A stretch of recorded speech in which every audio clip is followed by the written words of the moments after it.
बच्चों देखो, आज हम क्या सीखने जा रहे हैं, बहुत ध्यान से सुनते रहना मेरी सारे सवाल जो भी मैं बता रहा हूँ। इंपॉर्टेंट सवाल बताऊंगा पूरे साइंस से, ठीक है। आपके पेपर में आने के बहुत बहुत प्रबल चांस होंगे, ठीक है। तो आप पूरा वीडियो देखते रहो। या तो मैं तीनों एक ही में मिला के वीडियो दे दूंगा, मतलब केमिस्ट्री, फिजिक्स और बायो, ठीक है। या फिर अलग अलग, फिजिक्स अलग, केमिस्ट्री अलग, बायो अलग, तीन वीडियो दे दूंगा। या तो मैं तीनों वीडियो को अगर आप देख लेते हो तो आपके 100 में से 100 नंबर लेके आ सकते हो, ठीक है। बस आपको ध्यान से देखते रहना है, ठीक है। तो सबसे पहले पहले चैप्टर की शुरुआत करूंगा। पहले चैप्टर का नाम क्या है? हमारे आसपास के पदार्थ, ठीक है। तो हमारे आसपास के पदार्थ मैंने पढ़ा रखा है पहले। आपको आपको आना चाहिए, पहली बात तो ये है, पहली कंडीशन ये, आपको आना चाहिए, ठीक है। तो पहले आपको रिवीजन होना चाहिए, क्योंकि अगर आपका रिवीजन नहीं है तो जहाँ मैं बताऊंगा तो हो सकता है समझ में ना आ पाए आपके। तो रिवीजन होना चाहिए पहले आपके चैप्टर का, हल्का फुल्का, ठीक है। तो हमारे आसपास के पदार्थ में सबसे पहले हमने क्या सीखा था, बताओगे मुझे? व्हाट इज पदार्थ? पदार्थ किसे कहते हैं? हमारे हाँ, बिल्कुल सही बताया ना। जो द्रव्यमान, जिसका द्रव्यमान होता है, जो जगह घेरते हैं, उसको पदार्थ कहते हैं। अब पदार्थ छोटे छोटे कणों से मिलकर बना होता है। पदार्थ छोटे छोटे कणों से मिलकर बना होता है। जो जो छोटे छोटे कण से मिलकर बना होता है, उन कणों की चार प्रॉपर्टी होती हैं, चार गुण होते हैं। क्या चार गुण होते हैं, बता सकते हो आप मुझे? चार, जो जो पदार्थ, कोई भी इस दुनिया में कोई भी चीज है, वो छोटे छोटे कण से मिलकर बनी है, ठीक है। अब उन कण को बाद में हम परमाणु कहेंगे तीसरे चैप्टर में आके, ठीक है। तो सबसे पहले इन कण के कुछ गुण गुण होते हैं। हाँ, आज नहीं पढ़ा रहे, कल पढ़ाएंगे। कल पढ़ाएंगे हम 11 से 3। हाँ, ग्रुप पे घेर देंगे,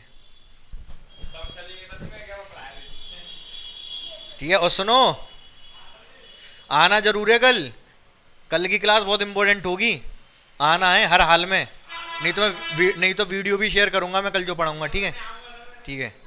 तो क्या बता रहा था मैं? हाँ, जो कण होते हैं उनके चार गुण होते हैं। क्या होते हैं? कोई भी पदार्थ है दुनिया का, मैं, तुम, आंख, नाक, कान, बोर्ड, मार्कर, इंक, पानी, हवा, जो भी है सब क्या है? पदार्थ है। और पदार्थ क्या छोटे छोटे कण से मिलकर बना होता है। और जो कण के कुछ गुण होते हैं, सबसे पहली बात, कणों के गुण, कण बहुत छोटे छोटे होते हैं। दूसरी बात क्या है? कणों के बीच में रिक्त स्थान होता है। अगर कोई पदार्थ है, पानी है, पानी छोटे छोटे कणों से मिलकर बना होगा। पानी का जो छोटा छोटा कण क्या होता है, उसको H2O बोलते हैं। H2O मतलब अणु। इनके बीच में थोड़ी थोड़ी जगह होगी, रिक्त स्थान होगा। ये एक्सपेरिमेंट अब कैसा किया मैंने, इसका एक्सपेरिमेंट भी बताया था, जिससे ये सिद्ध होता है कि बीच में रिक्त स्थान होता है। वो चीज़ नहीं बता रहा मैं अभी। हाँ चलो, वो इंक डाल के, इंक चीनी डाल के, चीनी वाला, वो सब छोड़ो, ठीक है। और तीसरा गुण क्या होता है? पदार्थ के कण निरंतर गतिशील रहते हैं। कोई भी पदार्थ है, उसके कण निरंतर गतिशील हैं। जैसे अगर पानी है, तो पानी के जो कण है ना, पानी के जो अणु है, वो निरंतर गतिशील है, एक से दूसरे के चल रहे हैं, रुके हुए नहीं है। चाहे पानी रुका हुआ सही आपको रुका लग रहा है, लेकिन कण तब भी चल रहे हैं, चाहे कितना भी रुका हुआ पानी सही। अच्छा, क्या हवा के भी कण एक से दूसरी जगह निरंतर गतिशील रहते हैं? कैसे बता सकते हो? अगर आप धूप बत्ती जला रहे हो, अगरबत्ती जला रहे हो, उसकी खुशबू एक से दूसरी जगह पहुंच जाती है, ठीक है। क्लियर दिखाई दे रहा है इसे जो भी?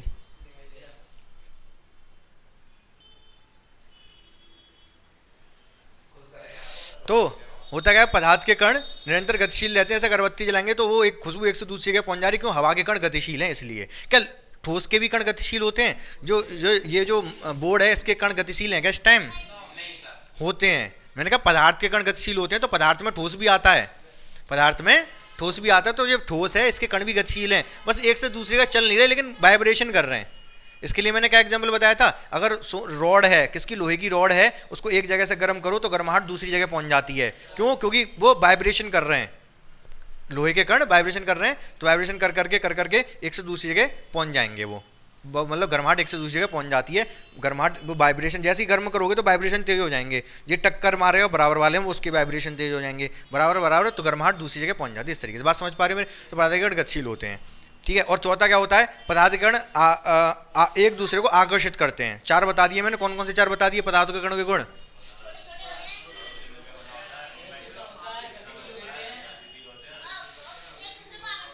एक दूसरे को आकर्षित करते हैं। कैसे सिद्ध करोगे पदार्थ के कण आकर्षित करते हैं एक दूसरे को? पानी की बूंद है, पानी की बूंद मैंने यहाँ रख दी तो बूंद ही बनी रहेगी। वो बूंद क्यों बनी रहेगी? क्योंकि जो पानी के कण एक दूसरे को आकर्षित कर रहे हैं, तभी तो बूंद बनी हुई है। ये तो कण कण में ना फैल जाती, ऐसे फैलना जाती बूंद। बूंद क्यों बनी है? क्योंकि उसके कण आकर्षित कर रहे हैं। बात समझ गए मेरी? पदार्थ की कितनी अवस्थाएं होती हैं? 5 अवस्थाएं होती हैं। 5 कौन सी? ठोस, द्रव, गैस, प्लाज्मा, वो साइंट एंड कंडेंसेट, याद रखना, इंपॉर्टेंट है। 5 लिखोगे पेपर में, ठीक है, वैसे आएगा नहीं ये। तो पदार्थ की पांच अवस्थाएं होती हैं, ठोस, द्रव, गैस, प्लाज्मा, वो साइंट एंड कंडेंसेट। समझ गए मेरी बात को? तो याद रखना इस चीज को। अब एक क्वेश्चन आता है टेम्परेचर को चेंज करने वाला, टेम्परेचर को बदलने वाला। तीन स्केल हैं आपके में, एक तो सेल्सियस, एक फ़ारेनहाइट और एक केल्विन। बात समझ रहे हो मेरी? ठीक है, ये 3 हैं। इसमें जैसे कोई टेम्परेचर 30 डिग्री सेंटीग्रेड दे रखा है, क्या दे रखा है? 30 डिग्री सेंटीग्रेड। तो इसको फ़ारेनहाइट में चेंज करने को बोल सकता है, केल्विन में चेंज करने को बोल सकता है। कर सकते हो आप चेंज? हैं? फॉर्मूला है। फॉर्मूला क्या है? देखो मैं बता रहा हूँ, ध्यान से दोनों फॉर्मूले सुन लेना। फ़ारेनहाइट इक्वल टू होता है 9/5C + 32। ये मैथ्स में भी यही फॉर्मूला, मैथ्स का एक सवाल है बहुत बड़ा वाला इंपॉर्टेंट, उसमें ये फॉर्मूला लिखा हुआ है, इसी पे क्वेश्चन करवाता है। फ़ारेनहाइट और सेल्सियस, सेल्सियस की वैल्यू रख दो, फ़ारेनहाइट में मिल जाएगा। और केल्विन और सेल्सियस में क्या है? केल्विन बराबर C + 273। समझ रहे हो मेरी बात को? बोलो हाँ या ना। अगर क्वेश्चन आपके पेपर में आता है कि केल्विन में तापमान दे रखा है 300, इसको डिग्री सेंटीग्रेड में बदल दो, बदल दोगे आप?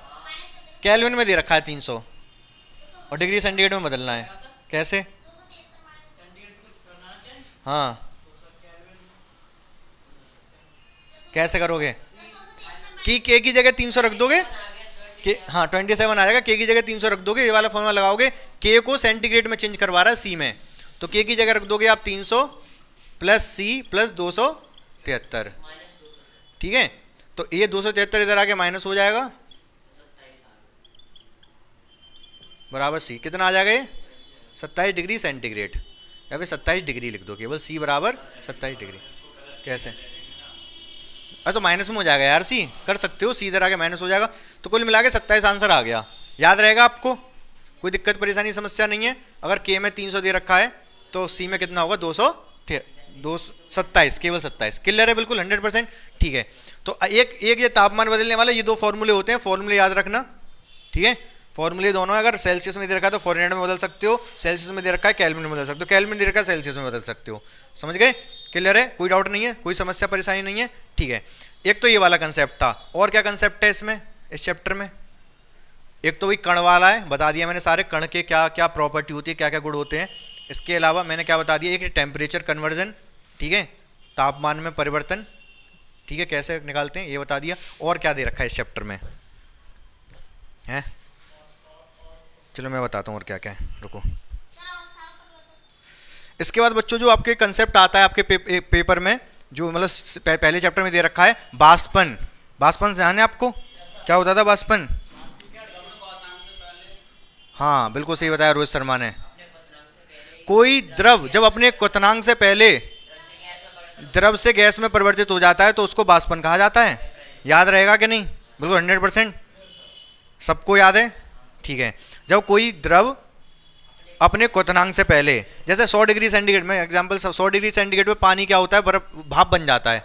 अगर लेकिन हमने छत पे पानी रख दिया कटोरे में, छत पे, तो क्या ये पानी भाप बन जाता है? बन जाता है। क्या छत का तापमान 100 डिग्री सेंटीग्रेड है? नहीं, पहले ही बन जाता है। कपड़े सुखाए, कपड़े का पानी उड़ जाता है, क्या 100 डिग्री सेंटीग्रेड है छत का तापमान? धूप का नहीं।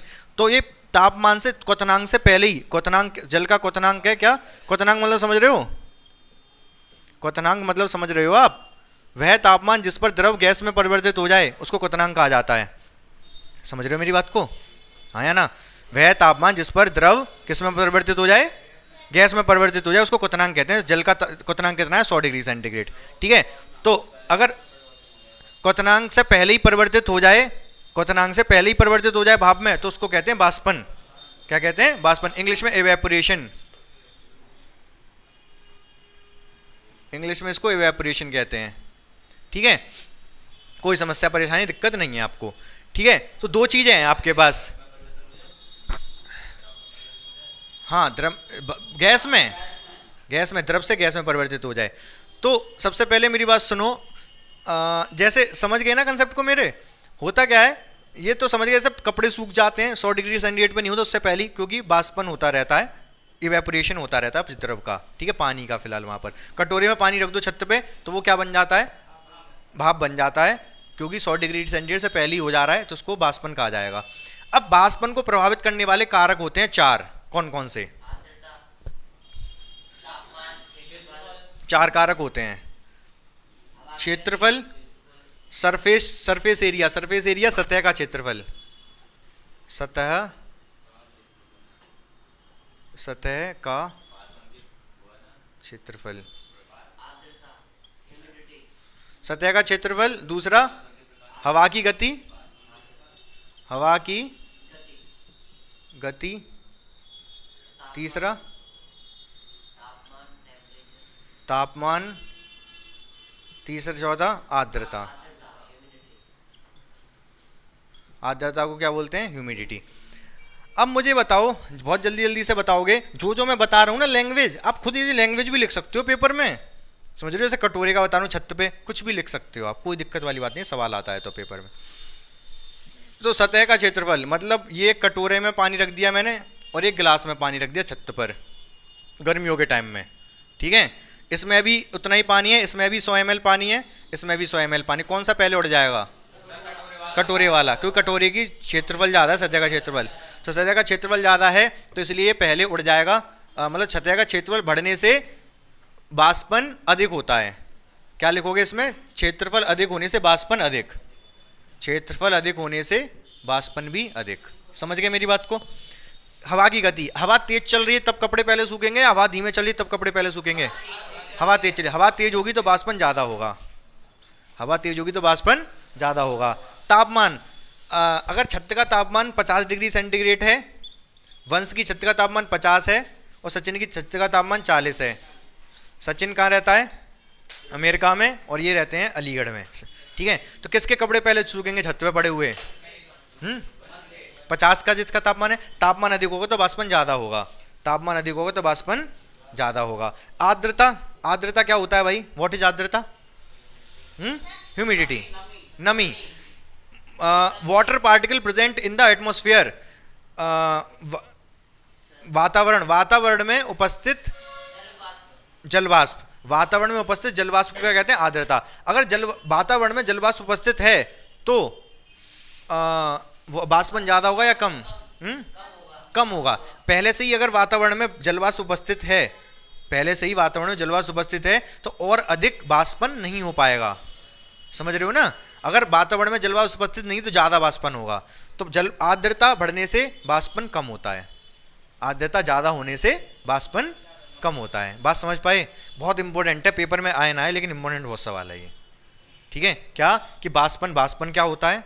दूसरा, इन बाष्पन को प्रभावित करने वाले 4 कारक हैं, अगर ये ज़्यादा होंगे तीनों तो बाष्पन भी ज़्यादा होगा, लेकिन अगर ये आर्द्रता ज़्यादा होगी तो बाष्पन कम होगा। बहुत अच्छे से समझाया मैंने, अगर दिक्कत है तो बता दो, अभी मैं दोबारा समझा दूँ, ठीक है, कोई दिक्कत नहीं है। इंपॉर्टेंट सवाल, मिटाऊं इसको? ठीक है। अब बहुत ध्यान से सुनना मेरा अगला सवाल। अगला सवाल ये है, तो 2 चीज़ें होती हैं। क्या 2 चीज़ें होती हैं? 2 चीज़ क्या होती हैं? एक तो वही जो मैंने बताया अभी, बाष्पन। क्या बताया? बाष्पन। और दूसरा क्वथन। क्वथन, अब ये क्वथन क्या है भाई? इंग्लिश में बताता हूँ, समझ आ जाएगा। बाष्पन तो इवेपोरेशन हो गया, वेपराइजेशन, बिल्कुल सही बात है, ये हो गया इवेपोरेशन। आपको इंग्लिश में नहीं लिखना है लेकिन बता रहा हूं जिससे समझने में आसानी हो। क्वथन, क्वथनांक क्या होता है? क्वथनांक, क्वथनांक का मतलब जिस पे वो, जिस ताप पर वो द्रव गैस में परिवर्तित हो। क्वथन मतलब नहीं, पहले क्यों हो जाए? पहले हो जाए तो बाष्पन कहते हैं। उसी तापमान पे 100 पर अगर वो कोई गैस द्रव में बदल, 100 पर अगर जल द्रव में बदल रहा है, 100 पर द्रव मतलब जल गैस में परिवर्तित हो रहा है, भाप में परिवर्तित हो रहा है, उसको क्वथन बोलेंगे। क्या हो रहा है? क्वथन हो रहा है। पहले हो रहा है तो बाष्पन, और 100 पर ही हो रहा है तो क्वथन। इंग्लिश में बोलते हैं इसको वेपराइजेशन।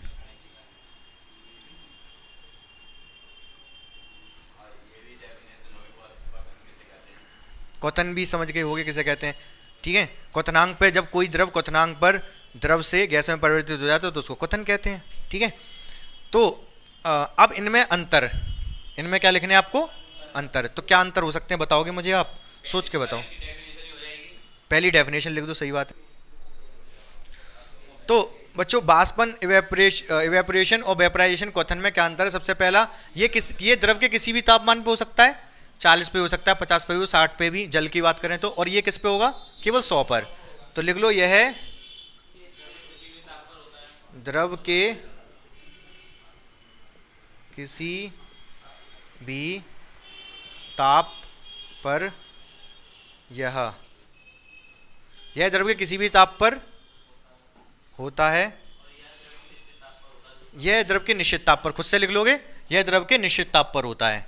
दूसरा, यह धीमी प्रक्रिया है, बाष्पन धीमे धीमे होता है, उसमें तेज होता है। यह धीमी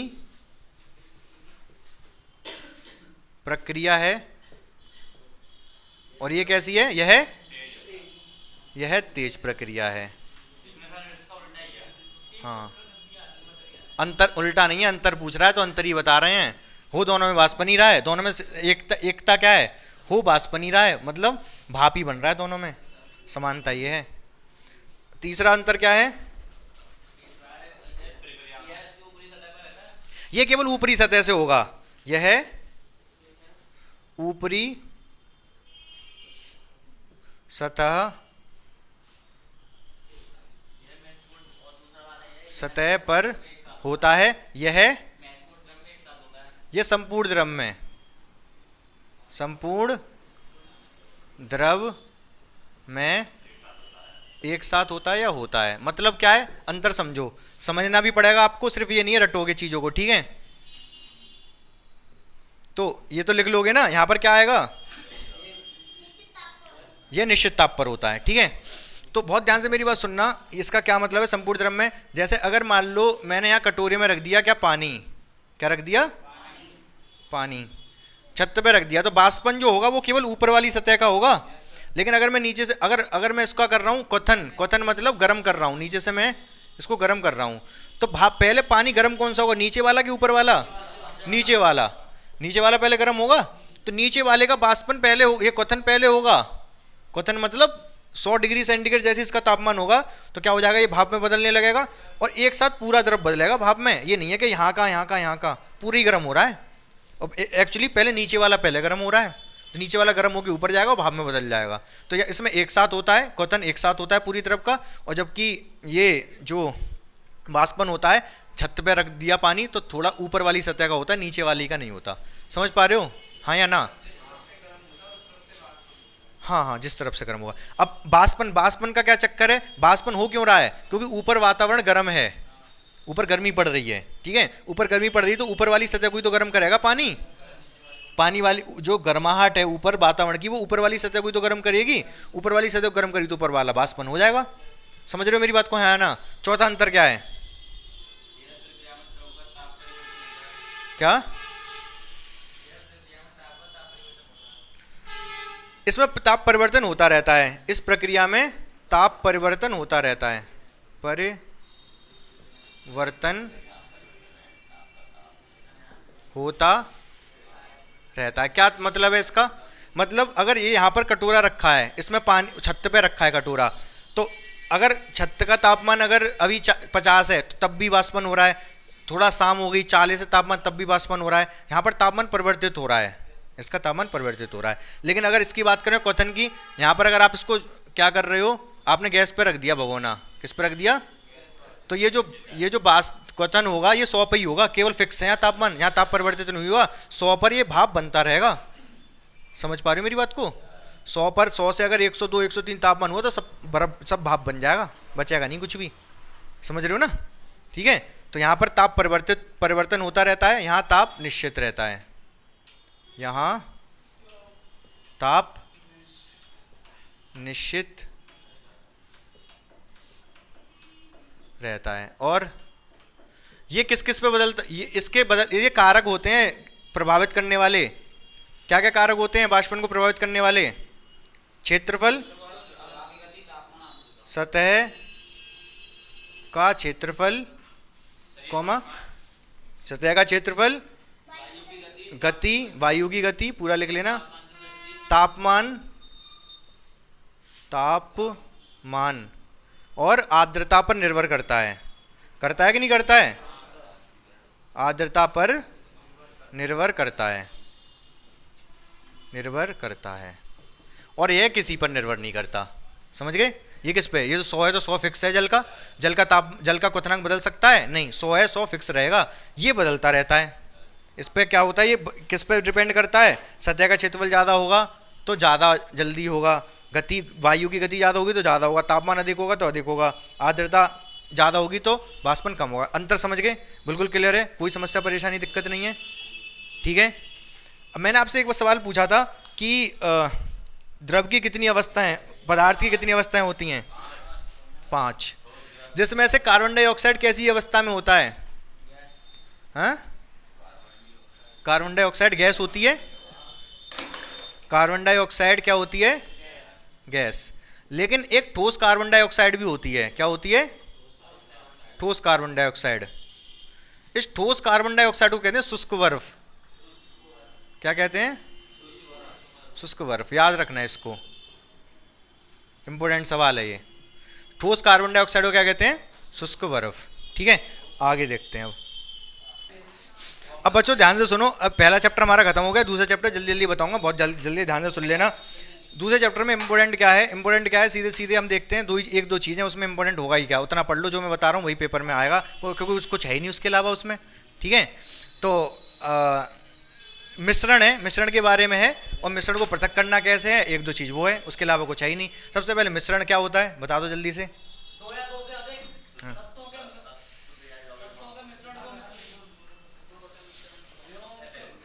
मिश्रण किसे कहते हैं? दो या दो से अधिक, जल्दी से देख लो, दो या दो से अधिक तत्व अथवा यौगिक, तत्व अथवा यौगिक से मिले या बने, से बने, से प्राप्त, चलो से प्राप्त लिख लो, से प्राप्त पदार्थ को मिश्रण कहते हैं। पदार्थ को मिश्रण कहते हैं। याद रहेगी ये बात? भूलोगे तो नहीं कल तक? कल तक मत भूलना, बाकी भूल जाना, कोई दिक्कत नहीं। ठीक है, मिश्रण दो प्रकार का होता है, यह दो प्रकार का होता है। पहला समांगी, दूसरा विषमांगी। सही बात है, समांगी और विषमांगी। समांगी सही लिखा है मैंने, अंक की बिंदी माँ पे लगेगी, यहाँ पर माँ पे लगेगी। समांगी, दो तरीके के मिश्रण होते हैं, समांगी और विषमांगी। समांगी मिश्रण कौन से होते हैं? विलयन। समांगी मिश्रण किसे कहते हैं? जिनके संगठन एक समान होते हैं, जिनमें वह मिश्रण जिनमें उपस्थित तत्व और यौगिकों के संगठन एक समान होते हैं। पूरा लिखोगे कोई दिक्कत नहीं है, समझ गए? ऐसा मिश्रण, चलो पूरे लिख दे रहा हूं, आप लोग भी क्या याद रखोगे? ऐसा मिश्रण, शॉर्ट में लिख सकते हो, ऐसा मिश्रण जिसका संगठन एक समान होता है, एक समान होता है। एग्जाम्पल, विषमांगी बाद में लिख दूंगा, एग्जाम्पल बताओ इसके। समांगी मिश्रण का एग्जाम्पल। हाँ, चीनी और जल का मिश्रण, चीनी कैसे लिखेंगे यार? हाँ,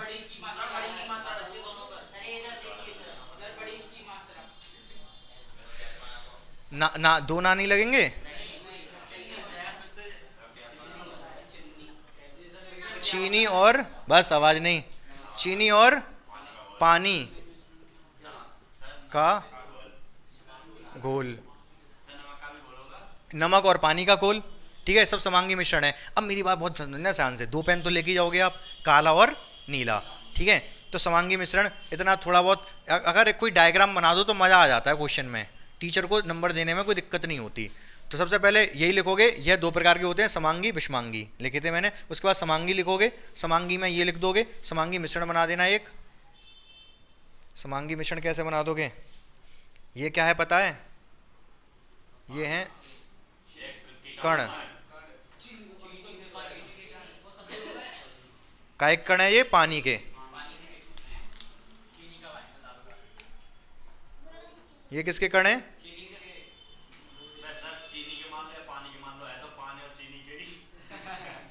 सुनते रहो ध्यान से, ये समांगी मिश्रण क्या है, ये समांगी मिश्रण। विषमांगी मिश्रण में क्या लिखोगे, विषमांगी। डेफिनेशन लिख लोगे अपने से, ऐसा मिश्रण जिसका संगठन असमान होता है, एक समान नहीं होता है, विषमांगी मिश्रण कहलाता है। ऐसे ही एक डायग्राम उसमें भी बना दोगे काले और नीले से।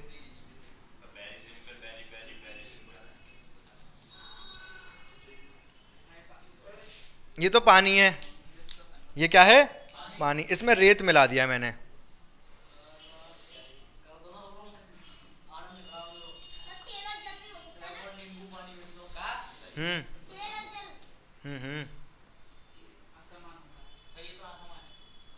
हाँ आसमान है ना, देखो यहाँ लाल लाल ज़्यादा है, यहाँ ज़्यादा है, यहाँ कम है, तो ये किसका मिश्रण है, जल और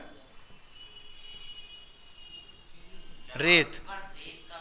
जल और रेत का मिश्रण विषमांगी मिश्रण होता है। एग्जाम्पल इसमें लिख दो, जल और रेत का मिश्रण, बोलो हाँ या ना। हाँ और क्या, भाई तो मैं कह रहा हूँ चित्र बना दो तो मजा आ जाएगा। ये किसका मिश्रण है, चीनी और पानी।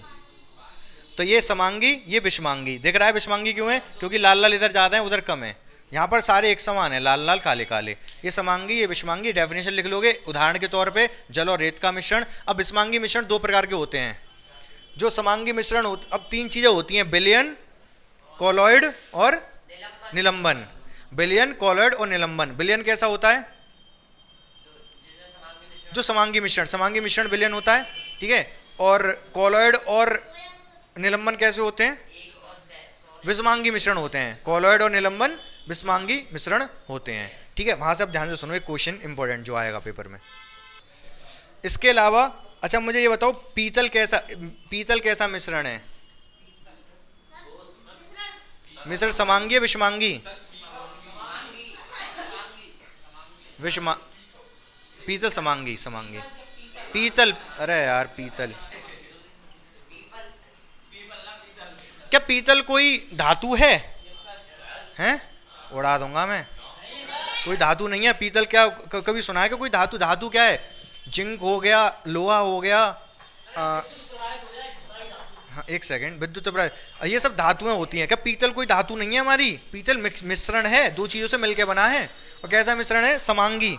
पीतल आपका समांगी मिश्रण है, ठीक है। अब इसमें क्या क्या चीज, किस किस चीज से मिलकर बना है, समांगी तो है ये, लेकिन किस किस चीज से मिलकर बना है बताओगे आप मुझे, हैं, कॉपर और जस्ता। हाँ, कॉपर का सिंबल होता है Cu, जस्ते का सिंबल होता है Zn, जिंक बोलते हैं इंग्लिश में इसको। कॉपर का सिंबल Cu, जस्ते का सिंबल Zn। कॉपर होता है 70%, यहाँ लिख दे रहा हूँ, ये होता है 30%। याद रहेगा ये पूरा आपको, बोलो हाँ या ना। तो कॉपर इंपॉर्टेंट है काफ़ी, हर पेपर में आता है ये, तो आप इसको याद कर लो, ठीक है। समझ गए, समांगी मिश्रण है कॉपर और जिंक, याद रखना, कॉपर जिंक 70% 30%। हाँ पूछेगा कॉपर कैसा मिश्रण है, तो लिख दोगे ये समांगी मिश्रण है, यह कॉपर और जस्ते का समांगी मिश्रण है। इसमें कॉपर 70% और जिंक 30% पाया जाता है। क्लियर है, 100%। आगे बढ़ूँ, ठीक है। जल्दी से बता दो बच्चों, कौन सा समांगी है, कौन सा विषमांगी है। बर्फ समांगी मिश्रण है, विषमांगी है, हैं, समांगी। लकड़ी विषमांगी, लकड़ी है भाई, लड़की नहीं है। क्यों विषमांगी है? लकड़ी, अरे लकड़ी में कुछ पता नहीं कहाँ पर कुछ घुसाओ, कहाँ पर कुछ घुसाओ, कोई लग रहा है। हाँ, मृदा भी विषमांगी। मृदा मिट्टी है, मिट्टी कौन सी मिट्टी? काली मिट्टी, पीली मिट्टी, कैसे कैसे मिली हुई है क्या पता हमें? वायु नहीं। अब इसमें भर, अगर वायु में भर तो सारी गैसें रही हैं, कोई दिक्कत नहीं है, लेकिन आपको क्या लग रहा है कि सारी गैसें मतलब कहीं पर कुछ ज़्यादा, जैसे मान लो मैंने यहाँ पर आपको कोई वायु भर के दे दी थोड़ी सी, क्या वायु मतलब एयर भर के दे दी, इसके अंदर मैंने एयर भर के दे दी, तो क्या ऐसा हो सकता है कि इस जगह पे O2 ऑक्सीजन ज़्यादा हो, इस जगह पे CO2 ज़्यादा हो? भाई मिक्सचर कैसे हो जाएगा यार? कैसी बात कर रहे हो तुम? गाँव से आए हो क्या? मैं वायु यहाँ पे भर के दे रहा हूँ, हाँ फैक्ट्री, लेकिन आसपास तो वही होगा ना। तो अगर मैंने इतनी सी जगह में वायु भर के दे दी, मतलब O2 CO2 जितनी भी गैसें होंगी सब समांगी मिश्रण होगा, बराबर बराबर फैली होंगी, सब सबके कण बराबर बराबर फैले होंगे पूरे में। तो वायु भी कैसी है हमारी? समांगी। याद रहेगा कि नहीं रहेगा आपको ये? ठीक है, तो रट लो, वायु समांगी, बर्फ समांगी, लड़की और मृदा विषमांगी। ठीक है, अब बच्चों तीन चीजें आपको समझनी पड़ेंगी। क्या तीन चीजें समझनी पड़ेंगी? विलयन,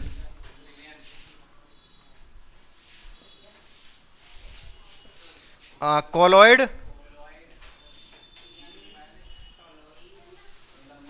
और निलंबन।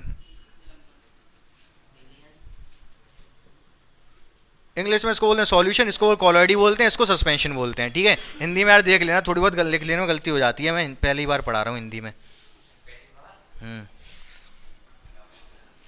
ठीक है, तो ध्यान से समझना, विलयन, कॉलॉइड, निलंबन, ये कैसा मिश्रण है?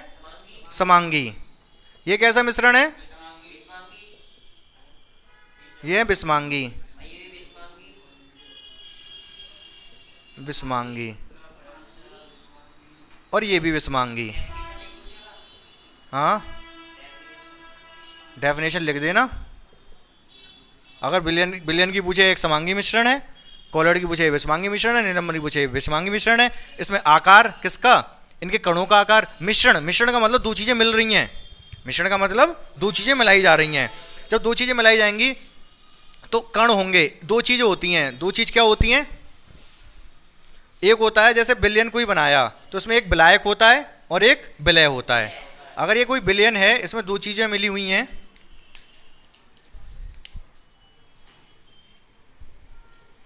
जो अधिक मात्रा में होता है उसको विलायक बोलते हैं, जो अधिक मात्रा में उसको विलायक बोलते हैं, और जो कम मात्रा में होता है उसको विलय बोलते हैं। दोनों को मिला के क्या बन जाता है? विलयन। सही बात है ये। लेकिन सबसे ज़्यादा इंपॉर्टेंट होता है क्या? कॉलॉइड। कॉलॉइड सबसे ज़्यादा पूछा जाता है पेपर में। अब बात करें इनके जो दिख रहे हैं, ये आपके जो कण दिख रहे हैं विलय के, इनके आकार से क्वेश्चन, आकार से मतलब पता होना जरूरी है। अब ये जो इसके आकार है, जैसे हम मान लो, आप ऐसा समझो जैसे चीनी है, ठीक है, चीनी मैंने पानी में घोल दी तो बिल्कुल पूरी तरीके से घुल जाती है, तो एक विलयन बन जाती है। क्या बन जाती है? विलयन। लेकिन रेत को पानी में घोल दो, घुल जाएगा? तो रेत और पानी का मिश्रण जो होता है वो होता है निलंबन, और चीनी और पानी का मिक्सचर होता है विलयन। समझ रहे हो? समांगी होता है और जो विषमांगी होता है। निलंबन किसको कहेंगे? रेत और पानी के मिश्रण को। और विलयन किसको कहेंगे? पानी और चीनी के मिश्रण को। एक एक बात मेरी बिल्कुल दिमाग में बैठाते रहना, बहुत ज़्यादा इंपॉर्टेंट है। हाँ, कॉलॉइड कैसा होता है? कॉलॉइड क्या? दूध। दूध एक कॉलॉइड है, दूध, मिल्क। ठीक है, वहाँ पर क्या दूध क्या केवल दूध ही होता है? बहुत सारी चीज़ें होती हैं उसमें। क्रीम भी होती है दूध के अंदर, क्रीम निकल, क्रीम के कण होते हैं वो, लेकिन मिक्स रहते हैं पूरे। और पानी भी होता है। दूध क्या? पानी और क्रीम का मिक्सचर है। क्रीम समझ रहे हो भाई? उसको घोलते तो क्रीम निकल आती है कि नहीं? ठीक है, तो दूध, इसका एग्जाम्पल की बात करें, एग्जाम्पल आप तीनों के समझ ही रहे हो। ठीक है, इसका एग्जाम्पल ज़्यादा इंपॉर्टेंट है। इसका एग्जाम्पल क्या हो गया? मिल्क या दूध। अब बात करें कणों के साइज की। अभी जैसे ये विलयन है, इसमें कण इतने बड़े हैं। अगर हम किसकी बात करेंगे? अगर हम बात करेंगे किसकी? कॉलॉइड की। कॉलॉइड के कण थोड़े बड़े बड़े होंगे उससे, कॉलॉइड के कण थोड़े बड़े बड़े होंगे। और अगर हम बात करें किसकी?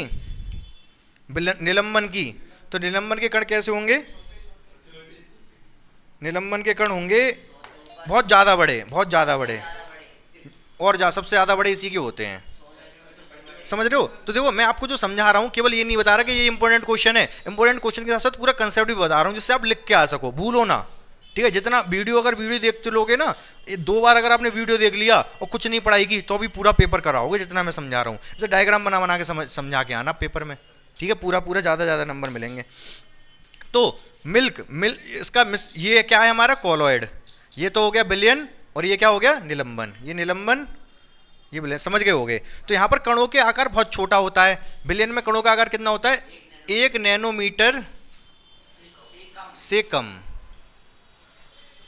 जो लाल वाले कण दिख रहे हैं इसमें 1 नैनोमीटर से कम, इसमें क्या होता है 1 नैनोमीटर से तो ज़्यादा बड़ा होगा, से बड़ा, और से बड़ा, और 100 नैनोमीटर से कम। जो कणों का आकार है वो कैसा होगा, क्या किसके बारे में बात चलिए, कणों के आकार के बारे में, ठीक है। इसमें कैसा होगा 100 नैनोमीटर से अधिक। मैं बात वही कह रहा हूँ, सबसे ज़्यादा जो पेपर में इंपॉर्टेंट होता है वो कौन सा होता है कॉलोइड। तो आप कॉलोइड पे ध्यान देते रहना। विषमांगी मिश्रण है, एग्जाम्पल के लिए मिल्क हो गया, कणों का आकार कैसा होता है 1 नैनोमीटर से 100 नैनोमीटर के बीच में होता है। इतनी बात समझ में आ रही है आपको। मैंने बताया तीनों हैं जिससे कि आप चीज़ें सीख जाओ, ऐसा ना हो रटो चीज़ों को। समझ पा रहे मेरी बात को। और क्या क्या, और कॉलोइड के क्या क्या गुण होते हैं बता सकते हो मुझे आप। ये टिंडल प्रभाव शो करते हैं। टिंडल प्रभाव कौन कौन सा शो करेगा, टिंडल प्रभाव, टिंडल प्रभाव का क्या मतलब है, कहाँ लिखूं इसके बारे में, निलंबन मिटा दे रहा हूँ, ये ज़्यादा इंपॉर्टेंट नहीं है। देखी जा सकती हैं, देखी जा सकती हैं, प्रकीर्णन कर देते हैं। ये क्या करते हैं, पहला विषमांगी मिश्रण है, दूसरा एग्जाम्पल मिल्क हो गया, तीसरा ये हो गया, चौथा आप इसमें याद रख लो टिंडल प्रभाव। गलत है, कैसे लिखा जाएगा टिंडल, एक ही बात है यार, वो यहाँ चाहो तो ये लगा लो चाहे बिंदी लगा लो, चलो कोई बात नहीं। टिंडल प्रभाव दिखाते हैं, इतनी हिंदी तो मैं भी जानता हूँ यार। टिंडल प्रभाव दिखाते हैं, ठीक है। और क्या हो गया, मतलब प्रकाश, जब इससे प्रकाश गुजारा जाएगा तो प्रकाश को देखा जा सकता है जब इसके अंदर से जाएगा तो, ठीक है। क्या मतलब है इसका, टिंडल प्रभाव का, प्रकाश का पथ देखा जा सकता है, सही बात है, ठीक है। और क्या क्या होता है कॉलोइड में, ठीक है बच्चों। तो चौथा ये हो गया। पांचवा टिंडल, मतलब कॉलोइड के बारे में क्या है, अच्छा टिंडल प्रभाव दिखाते हैं, मतलब प्रकाश का पथ देखा जा सकता है। जब इसमें से प्रकाश निकाला जाएगा ना तो प्रकाश का पथ देखा जा सकता है, लेकिन इसके कणों को नहीं देख सकते आप, ठीक है। अच्छा अगर ये है निलंबन है, जैसे पानी और रेत मिला दिए तो रेत के कण दिखते हैं, पानी में दिखते हैं, निलंबन में दिखते हैं। क्या चीनी के कण दिखते हैं घुलने के बाद पानी में, नहीं दिखते। कॉलोइड में क्या आपको जो मिल्क जो वो होता है क्रीम, क्या उसके कण दिखते हैं, नहीं दिखते। तो इसमें कॉलोइड में कणों को देखा नहीं जा सकता, कॉलोइड के कणों को देखा नहीं जा सकता है। हाँ, छठा और लिख लो एक और, छठे में क्या लिखोगे, छानने की विधि द्वारा पृथक नहीं किया जा सकता, छानने की विधि द्वारा पृथक नहीं कर सकते। क्या मतलब है, कर सकते, क्या मतलब है इसका, छानने की विधि द्वारा पृथक नहीं कर सकते, मतलब चीनी है, वो दूध है, दूध में से क्रीम निकाल लूंगा मैं छान के, हैं, मतलब ऐसा छान लूं किसी चीज से और क्रीम अलग हो जाए, पानी दूध का अलग निकल जाए, नहीं, प्रक्रिया करनी पड़ेगी। कौन सी प्रक्रिया, ये भी इंपॉर्टेंट बहुत सवाल है। किस प्रक्रिया द्वारा दूध से क्रीम को अलग किया जाता है, अपकेंद्रीकरण द्वारा, अपकेंद्रीकरण। जैसे दूध है ना, मिक्सी में चला दो क्रीम अलग हो जाएगी। बहुत इंपॉर्टेंट क्वेश्चन है, ध्यान रख लेना, छपेगा पेपर में ये, कि दूध से क्रीम को किस विधि द्वारा अलग किया जा सकता है, अपकेंद्रीकरण विधि द्वारा, ठीक है, रट लो इस चीज को। देखो होता क्या है बच्चों, टिंडल प्रभाव का मतलब, जैसे मान लो ये कॉलोइड विलयन है, कोई दूध है, अब मैं से इनमें कोई लाइट मारी, लेजर लाइट ली, इसमें से निकाली, जब लेजर लाइट में से जाएगी ना तो लेजर लाइट दिखेगी यहाँ से जाती हुई इसमें से, हाँ, स्कूल में चित्र बनवाया था मैंने। तो जब लाइट जाएगी ना तो लाइट लाइट दिखेगी इसमें से जाती हुई, इसको टिंडल प्रभाव कहते हैं। हाँ हाँ, लाइट वाला चित्र बना देना। जैसे ऐसे, जैसे एक वो है, ज़्यादा मत लिखना, ऐसा ना हो पूरा पेपर छूट जाए। जैसे लाइट अगर जा रही है तो लाइट इसमें से जाती हुई दिखेगी, टिंडल प्रभाव कहते हैं इसको। समझ रहे मेरी बात को? हाँ या ना? क्लियर है? तो लिख देना पूरा। टिंडल कॉलॉइड के बारे में अगर पूछा जाता है तो आप इस पूरे को लिख देना। बच्चों जल्दी ध्यान से सुनो। अब मुझे बता दो तत्व और यौगिक में क्या अंतर है? हाइड्रोजन तत्व है या यौगिक? H2O तत्व है या यौगिक? ये तत्व है, ये यौगिक है। पूछो क्यों? क्या? इसका जो अणु है वो दो सेम परमाणुओं से मिलकर बना है। इसका जो अणु है अलग अलग परमाणुओं से मिलकर बना है। ये ऑक्सीजन का परमाणु और ये हाइड्रोजन का परमाणु और ये भी हाइड्रोजन का परमाणु। तो इसमें दो परमाणु हैं, दो टाइप के परमाणु, इसलिए यौगिक है। इसमें दोनों एक ही टाइप के परमाणु, इसलिए तत्व है। पता है ये बात आपको? ठीक है। ऑक्सीजन तत्व है, ठीक है। हाइड्रोजन तत्व है, ब्रोमीन Br, क्लोरीन तत्व है, फ्लोरीन तत्व है। ये सब तत्व है, स्टार्टिंग के 20 में भी है ये तो, ठीक है। जिंक जस्ता तत्व है, सारे तत्व हैं। ये धातु है, ये धातु है। वैसे तो धातु तत्व तो है ही है, ठीक है। क्या ये कागज तत्व है? ये कागज तत्व है? हैं? ये तत्व नहीं है, ठीक है। तो याद रखना इस बात को, कागज तत्व नहीं होता है, बाकी जो में बने हुए तत्व होते हैं। याद रहेगी बात आपको, ठीक है। कोई दिक्कत परेशानी समस्या नहीं है? किसकी डेफिनेशन लिखवा दूं? कोई डेफिनेशन की आवश्यकता नहीं है, बस इतना ही रट लो जो मैं बता रहा हूँ। ज़्यादा दिमाग लगाने की आवश्यकता नहीं है, नहीं तो क्या हो जाएगा। अब मेरी बात सुनो ध्यान से। जैसे अब देखो होता क्या है, जो कॉलॉइड होते हैं वो बहुत टाइप के होते हैं, ठीक है। कॉलॉइड जो होते हैं वो बहुत तरीके के होते हैं। कौन कौन से बहुत तरीके के होते हैं मैं आपको बताता हूँ, एक सेकंड रुको। अब देखो बच्चों, जो कॉलॉइड मैंने बताया, कॉलॉइड बहुत तरीके के होते हैं। एक कॉलॉइड सोल, क्या होता है? सोल, हिंदी में इसको ऐसे लिख देते हैं सोल, ठीक है। और एक होता है एरोसोल। मैं बता रहा हूँ मतलब क्या है, इसको बोलते हैं एरोसोल। क्या सोल शॉर्ट फॉर्म है किसकी? सॉल्यूशन की। किसकी? सॉल्यूशन। हिंदी में जिसको बिलियन बोलते हैं। तो इंग्लिश में बताना जरूरी नहीं, तो कुछ समझ में नहीं आएगा। तो जो बिलियन होता है उसमें कौन कौन सी चीज, ये जो पानी है कैसा है? द्रव है, द्रव। इसके अंदर जो चीनी मिलाते हैं वो कैसी है? ठोस है। तो क्या बना? ये सॉल्यूशन बनता है। ठोस, जब ठोस मिलाया जाता है द्रव में तो सॉल्यूशन बनता है। सॉल्यूशन व सोल। ऐसी कॉलॉइड होते हैं। कॉलॉइड में सोल कौन सा होता है? जब किसी ठोस को द्रव के साथ मिलाया जाता है तो सोल बनता है। क्या बनता है? अब ये ज़्यादा डीप में नहीं जा सकते, बस हल्का फुल्का बता रहा हूँ। यही दो इंपॉर्टेंट होते हैं, सोल और एरोसोल, ठीक है। एरो मतलब क्या होता है? हवा, एयर, ठीक है। जब गैस किस में मिली हो? द्रव में। जब द्रव में गैस मिली हो कोई तो उसको एरोसोल कहा जाता है, ठीक है। सोल की बात करें, सोल में कौन कौन से इंपॉर्टेंट हैं आपके? सोल में एक तो मिल्क ऑफ मैग्नीशिया होता है। क्या होता है? Milk of magnesia. हिंदी में कैसे लिखा जाएगा? ऐसे ही लिखा जाएगा, मिल्क ऑफ। अब मैग्नीशिया हिंदी में कैसे लिखेंगे? मैग्नीशिया। हाँ, हिंदी में मैग्नीशिया बोलेंगे। देख लेना, मिल्क ऑफ मैग्नीशिया। फॉर्मूला होता है इसका MgOH का होल ट्वाइस। किस काम आता है ये मिल्क ऑफ मैग्नीशिया? जब आपको एसिडिटी हो जाती है ना, एसिडिटी, तब मिल्क ऑफ मैग्नीशिया, इनो पीते हो, वो मिल्क ऑफ मैग्नीशिया होता है उसमें। Milk of magnesia 10th class में पढ़ोगे अच्छे से। कुल मिला के ये सोल होता है। मिल्क ऑफ मैग्नीशिया क्या होता है? सोल होता है, ये ध्यान रखना। ये कॉलॉइड है। क्या है ये? कॉलॉइड, ठीक है। आगे बढ़े फिर हम। आगे मैं आपको जो बता रहा था बस इतना ही बहुत है इस चैप्टर से, और ज़्यादा पढ़ के क्या करोगे, ठीक है। अब अगले चैप्टर पे आते हैं फटाफट। इसके बाद बच्चों हमें करना, इधर इधर ध्यान से सुनो, इसके बाद हमें करना चैप्टर नंबर 3। चैप्टर नंबर 3 है परमाणु और अणु और परमाणु। ध्यान से देखते रहो। अणु परमाणु में मैंने आपको क्या बताया था, इनमें क्या होता है, सूत्र बनाने को आता है।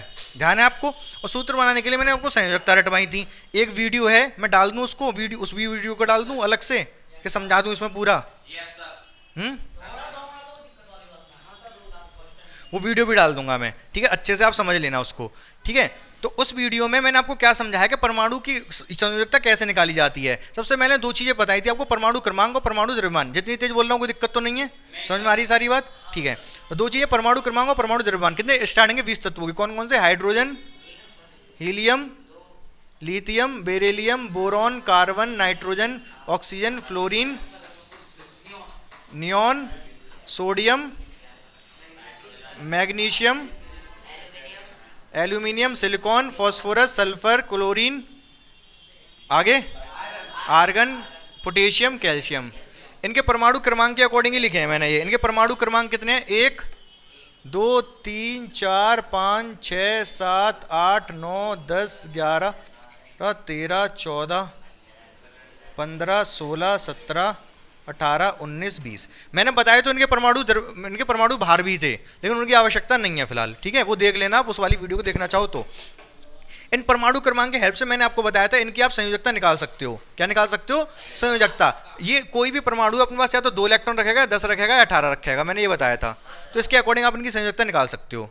ठीक है, संयोजकता निकाल सकते हो। जैसे कि हाइड्रोजन की संयोजकता कितनी होती है? 1, इसकी 0 ना, इसको लेना है देना क्योंकि 2 है इसके पास। इसकी संयोजकता 1 इलेक्ट्रॉन दे देगा, 3 है ना, 1 दे के 2 करेगा, ये 2 दे के 2 करेगा, ये 3 दे के 2 करेगा। भाई 5 है, 3 दे देगा तो 2 कर लेगा, कोई दिक्कत नहीं, माइनस प्लस हटाओ। ये 4, इसकी 4 होती है 7, ये 5 देगा या 3 लेगा? 3 लेके 10 करेगा, 3 लेके 10 करेगा, ये 2 लेके 10 करेगा, 1 लेके 10 करेगा, ये 0, ये 1 दे देगा, ये 2 दे देगा, ये 3 दे देगा, 4, ये 3 ले लेगा, ये 2 ले लेगा, ये 1 ले लेगा, ये 0, ये 1 देगा, ये 2 देगा। दिख रहा है नीचे तक? ये 2 नहीं दिख रहा, कोई दिक्कत नहीं है, इतना तो बच्चे समझ लेंगे।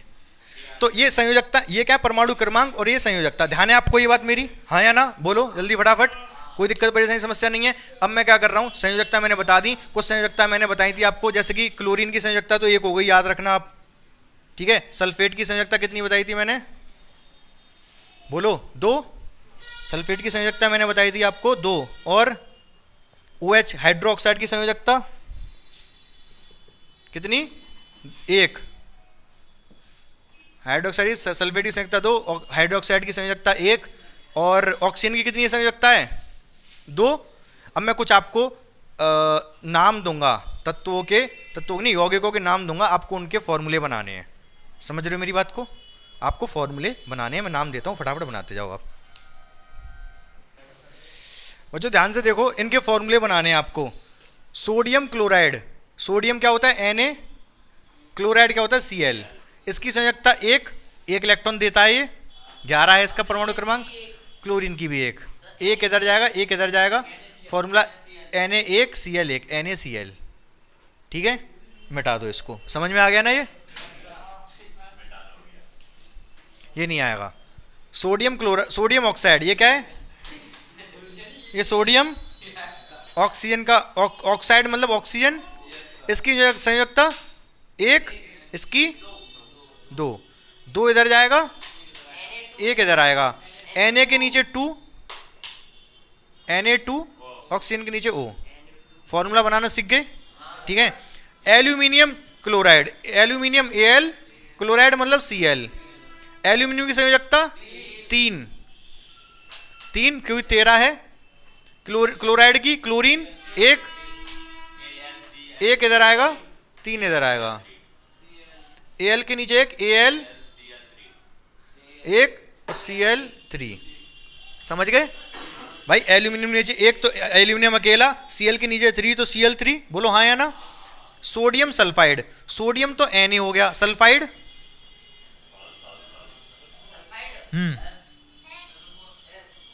S या SO4 उड़ा दूंगा। SO4 होता है सल्फेट। SO4 क्या होता है? सल्फेट। मैं यहां पर लिखा है सल्फाइड, केवल S होता है सल्फाइड।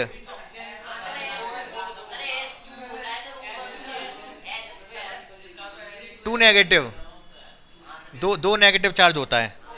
तो सोडियम का Na, सल्फाइड का केवल S। इसका संयोजकता 1, इसकी 2 इधर आएगा, 1 इधर जाएगा। Na पे 2, S पे 1 मतलब S। तो Na2S याद रहेगा, ये भी याद रहेगा। Magnesium hydroxide, magnesium Mg, magnesium की संयोजकता 2 और हाइड्रोक्साइड OH, इसकी संयोजकता 1। एक इधर आएगा, 2 इधर जाएगा, तो Mg के नीचे 1 तो Mg, OH के नीचे 2 है तो OH का होल ट्वाइस, याद रहेगा। ठीक है, क्लियर है, कोई दिक्कत परेशानी समस्या नहीं है। ठीक है, मैंने ये तो शॉर्ट में ही करवा दिए, बाकी जो मॉडल में दे रखे थे वही करवा दिए हैं मैंने ये। ठीक है, और बाकी मैंने पहले तो बहुत सारे एग्जाम्पल आपको प्रैक्टिस करवाए थे कि नहीं करवाए थे, याद है ना आपको अच्छे से, तो आप समझ लेना, उनको भी एक बार देख लेना। ठीक है, और इनको भी एक बार देख लेना। आगे बढ़ते हैं।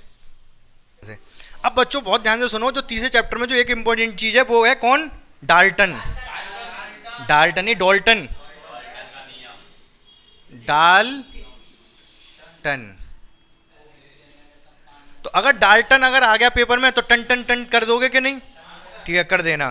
तो डाल्टन के 6 क्या थे? अभिग्रहित 6 परिकल्पनाएं थी। उन्होंने 6 परिकल्पनाएं अभिग्रहित की थी, पोस्टुलेट्स बोलते हैं, अभिग्रहित। तो 6 परिकल्पनाएं इन्होंने अभिग्रहित की थी, 6 अभिग्रहित थे। ध्यान है, मैंने रटवाए थे सारे के सारे। पहला कौन सा था? हाँ, परमाणु छोटे छोटे कणों से मिलकर बना है। पहला था छोटे छोटे, शॉर्ट में लिख दे रहा हूं, छोटे छोटे कण से मिलकर बना होता है। दूसरा क्या था? परमाणु अविभाज्य कण है।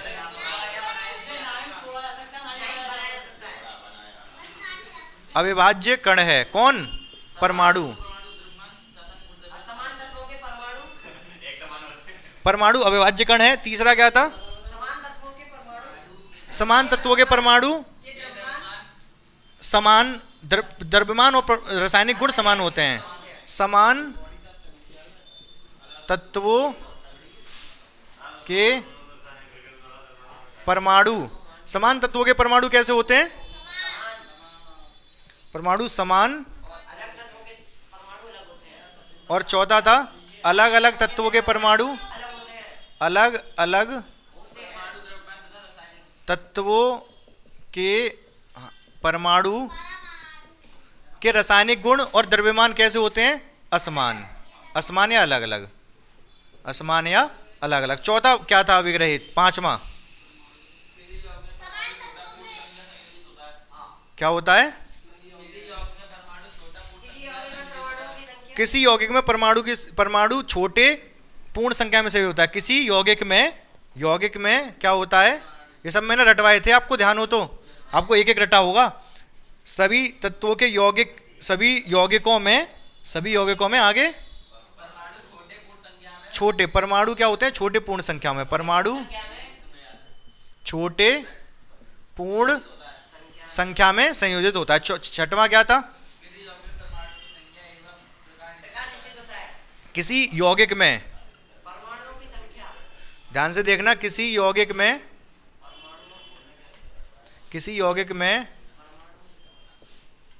अरे यार, परमाणु की संख्या एवं प्रकार निश्चित होते हैं। निश्चित होते हैं। ध्यान है, ये इधर इधर इधर, ये सारे ध्यान है आपको। ठीक है, मैंने रटवाए थे, आपको सारे याद हो गए थे, आपको एक एक रट गया था। एक दिन पूरा निकल गया था, इसी में मार भी पड़ी थी आप में, इसी चक्कर में मुर्गा बने थे। ठीक है, कोई बात नहीं। ठीक है, अब बहुत ध्यान से मेरी बात सुन लेना। ठीक है, बहुत ध्यान से मेरी बात सुन लो। इनमें से कौन सा अभिग्रहित द्रव्यमान संरक्षण के नियम की व्याख्या कर रहा है? कौन सा अभिग्रहित द्रव्यमान संरक्षण के नियम की व्याख्या कर रहा है? तो उससे क्या मतलब है? मैं क्या करूं? द्रव्यमान संरक्षण का नियम, द्रव्यमान संरक्षण का नियम, द्रव्यमान संरक्षित होता है, कौन सा व्याख्या कर रहा है इस बात की? दूसरा, परमाणु अविभाज्य कण है, ना तो उसको बनाया जा सकता है ना ही इसको नष्ट किया जा सकता है। जब किसी चीज को ना तो बना सकते ना ही नष्ट कर सकते, तो संरक्षण ही हो गया ना कुछ चीज का। समझ रहे हो मेरी बात को? नहीं बात समझ आई? सचिन कुमार, समझ में आया कि नहीं? दूसरा वाला क्या है? परमाणु अविभाज्य कण है, ना तो इसको बनाया जा सकता और ना ही इसको नष्ट किया जा सकता। ठीक है, तो ये मतलब ये किसकी व्याख्या कर रहा है? द्रव्यमान संरक्षण के नियम की व्याख्या कर रहा है। जिस चीज को ना बना सकते ना नष्ट कर सकते तो वो संरक्षण हो गया उसका। तो किसकी व्याख्या कर रहा है? द्रव्यमान संरक्षण के नियम की व्याख्या कर रहा है ये। बोलो हाँ या ना। ठीक है, पूरा याद है ये दूसरा वाला? अविभाज्य कण है, ना तो इसको बना सकते ना ही नष्ट कर सकते। ठीक है, अब इसमें स्थिर अनुपात का नियम की कौन व्याख्या कर रहा है? स्थिर अनुपात का नियम। हाँ, स्थिर अनुपात का नियम जानते हो आप? क्या है स्थिर अनुपात का नियम? दो नियम थे जब चैप्टर 3 जब शुरू होता है, तो दो नियम बताए थे, द्रव्यमान संरक्षण का नियम और स्थिर अनुपात का नियम। द्रव्यमान संरक्षण का नियम ना तो इसको किसी पदार्थ को बनाया जा सकता है ना ही नष्ट किया जा सकता है, द्रव्यमान संरक्षण का नियम है, जो कि डॉल्टन का ये वाला इसकी व्याख्या कर रहा है। एक था स्थिर अनुपात का नियम। स्थिर अनुपात का नियम क्या था? स्थिर अनुपात का नियम ये था कि जैसे आपके पास सपोज H2O है, क्या है? H2O। तो इसमें हाइड्रोजन और ऑक्सीजन का अनुपात निश्चित रहेगा हमेशा। हाइड्रोजन कितना रहेगा? 2, और ऑक्सीजन कितना? 8 दूनी 16। तो इनका जो अनुपात है वो 1:8 ही होगा हमेशा। हाइड्रोजन में, वाटर में, जल में हाइड्रोजन और ऑक्सीजन का अनुपात 1:8 होता है। पता है ये बात कि नहीं आपको? ठीक है ना। CO2 में बता दो, CO2 में कार्बन और ऑक्सीजन का अनुपात क्या है? 3:8। बिल्कुल सही, सुनील कुमार का बिल्कुल सही जवाब। और इसका परमाणु क्रमांक, परमाणु भार कितना है? 12। कार्बन का परमाणु क्रमांक, परमाणु भार 12, ध्यान होगा आपको। ऑक्सीजन का परमाणु भार 16, 16 दूनी 32। तो काट दोगे 4 से, कितना आ जाएगा? 3 और 8। तो कार्बन डाइऑक्साइड में कार्बन ऑक्सीजन का अनुपात 3:8 होता है। बोलो हाँ या ना। ठीक है, इसको स्थिर अनुपात का नियम कहते हैं। तो इनमें से कौन सा व्याख्या कर रहा है स्थिर अनुपात के नियम की? हैं? छठा, बिल्कुल सही जवाब। ये स्थिर अनुपात के नियम की व्याख्या कर रहा है। क्या लिखा है इसमें? यौगिक में परमाणु की संख्या या प्रकार निश्चित होते हैं। संख्या और प्रकार। संख्या मतलब जैसे 1 और ये 2, कार्बन 1 ऑक्सीजन 2। ठीक है, हमेशा सही रहेगा, हमेशा कार्बन 1 रहेगा, ऑक्सीजन 2 ही रहेगा। किसमें? कार्बन डाइऑक्साइड में। और प्रकार मतलब प्रकार भी निश्चित रहेगा। प्रकार का मतलब क्या बताया था मैंने? ये 1 ही रहेगा, ये 2 ही रहेगा। ऐसा नहीं कि ये 2 ही और ये 1। समझ रहे हो? तो ये वाला किसकी व्याख्या कर रहा है? स्थिर अनुपात के नियम की व्याख्या कर रहा है। याद रहेगा ये वाला आपको, 100% याद रहेगा। द्रव्यमान संरक्षण दूसरा वाला, अविभाज्य कण है, ना तो उसको बनाया जा सकता नहीं नष्ट किया जा सकता। स्थिर अनुपात के नियम की व्याख्या कर रहा है। परमाणु की संख्या एवं प्रकार निश्चित होते हैं।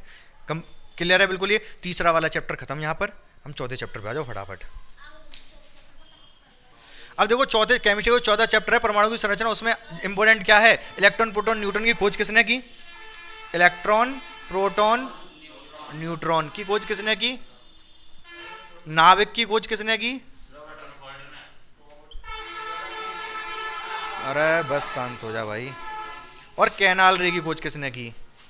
कैनाल। सबसे पहले इलेक्ट्रॉन की खोज किसने की? थॉमसन। थॉमसन। ठीक है, प्रोटॉन की खोज किसने की? गोल्डस्टीन, या फिर रदरफोर्ड बोला जाता है। न्यूट्रॉन की? चैडविक। न्यूट्रॉन की खोज की चैडविक ने। ठीक है, नाविक की खोज किसने की? रदरफोर्ड। रदरफोर्ड। ठीक है, कैनाल रे की खोज किसने की? गोल्डस्टीन ने।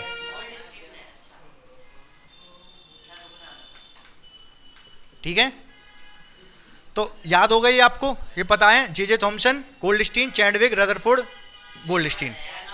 कैनाल रे, कैनाल किरण। ठीक है, तो याद रहेंगे ये सारे आपको, कोई दिक्कत परेशानी समस्या नहीं है इसमें। इसके अलावा और इसमें आप क्या कर लोगे मैं बता देता हूं। ये इसका चैप्टर का नाम है परमाणु की संरचना। ठीक है, तो परमाणु की संरचना आपको पता होनी चाहिए। जैसे मैं एक किसी का परमाणु ले रहा हूं। किसका परमाणु ले रहा हूं? मैं ले रहा हूं भाई कार्बन का ले रहा हूं। हटाओ 12। ये कार्बन का परमाणु है। ठीक है, कार्बन का परमाणु है। इसमें कितने इलेक्ट्रॉन, कितने प्रोटॉन, कितने न्यूट्रॉन बताया मैंने बहुत बार क्लास में आपको, स्कूल में। इलेक्ट्रॉन कितने, प्रोटॉन कितने, न्यूट्रॉन कितने? प्रोटॉन 6, 6 तो 6 प्रोटॉन, 6 इलेक्ट्रॉन तो 6 प्रोटॉन तो 6 इलेक्ट्रॉन। न्यूट्रॉन कितने हैं? ये भी 6, क्योंकि 6 और 6 12, क्योंकि ऊपर 12 है ना, इन दोनों की वैसे ही भार होता है। ठीक है, परमाणु इसकी संरचना कैसी होगी? नाभिक होगा, नाभिक के चारों तरफ 6 इलेक्ट्रॉन चक्कर लगा रहे होंगे। 6 इलेक्ट्रॉन चक्कर लगवा दूं। ये पहला इलेक्ट्रॉन, ये दूसरा इलेक्ट्रॉन।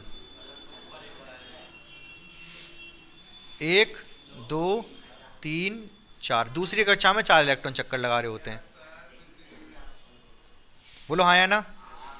अब इसका जो नाभिक होता है उसमें कौन कौन से कण हैं? ये नाभिक है काला वाला,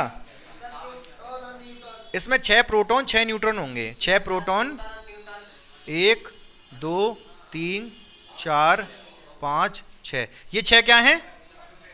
न्यूट्रॉन मान लो। और 6 प्रोटॉन 1 2 3 4 5 6। तो नाभिक में क्या क्या है? नाभिक में है ये आपका प्रोटॉन, ठीक है, और नाभिक में ही क्या है? नाभिक में ही आपका न्यूट्रॉन, ठीक है, प्रोटॉन और न्यूट्रॉन। तो नाभिक में कौन कौन से कण पाए जाते हैं? Proton neutron. और परमाणु में इलेक्ट्रॉन प्रोटॉन न्यूट्रॉन। परमाणु में तो तीनों हैं, इलेक्ट्रॉन प्रोटॉन न्यूट्रॉन, लेकिन नाभिक में केवल न्यूट्रॉन और प्रोटॉन होते हैं। यही परमाणु की संरचना बता रखा है ना मैंने ऐसे आपको। और इसमें एक चीज आप खुद से पढ़ लेना, रदरफोर्ड का मॉडल। क्या पढ़ लोगे? कौन सा बड़ा model? Gold foil experiment. Gold foil experiment में सोने की पन्नी का प्रयोग, सोने की पन्नी वाला प्रयोग, एल्फा कणों वाला एल्फा कण प्रकीर्णन प्रयोग, इसको पढ़ लेना, इंपॉर्टेंट है। समझ रहे हो मेरी बात को?